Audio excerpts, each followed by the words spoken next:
Ashhadu an la ilaha illallah wa ashhadu anna Muhammadan abduhu wa rasuluh. A'udhu billahi minash shaitanir rajim. Bismillahir rahmanir rahim. As I said at the end of the khutbah, what is it that a mujaddid is going to do? And I think I'll carry on an example that the Holy Prophet Muhammad sallallahu alaihi wasallam himself gave. What he said was this. He said that someone built a beautiful house,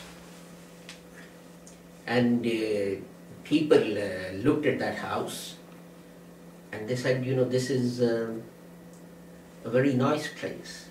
And they went round it, and as they went round, they noticed that there was one brick that was missing. And he said, I am that brick. I complete this house of prophets. So he used a metaphor to describe prophethood or prophets and so on. And he said this house of prophethood was completed by his advent. He was the last brick that completed the house.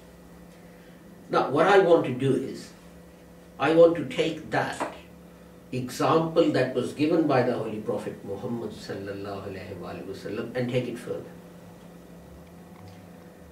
If you build a house, do you think it remains in that condition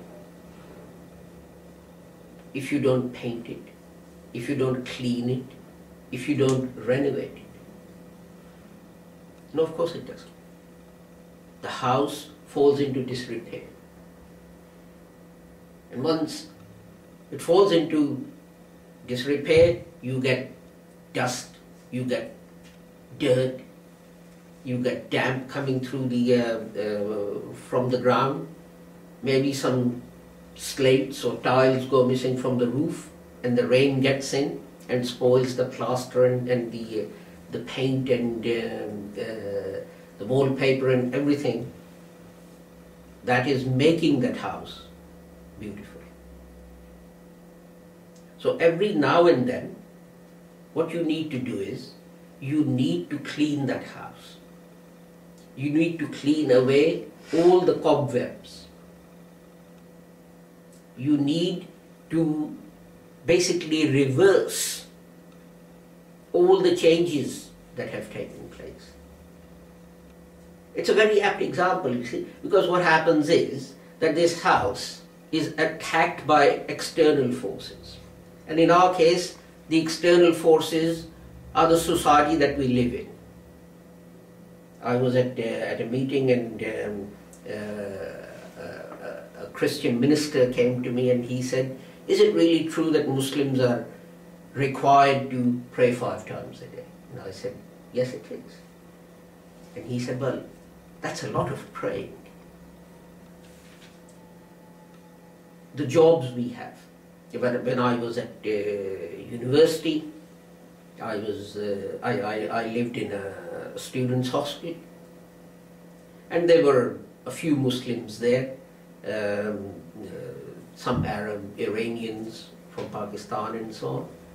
And there was in the lounge a bar where my English friends would go and drink, where my Muslim friends from Iran and Arabia would go and drink. But the point is, this house you have of your beliefs, that's been attacked by that society. It's under attack just by putting that bar in that students' hostel. During the break, at lunchtime, we used to go down to the Students' Union, and that had a bar.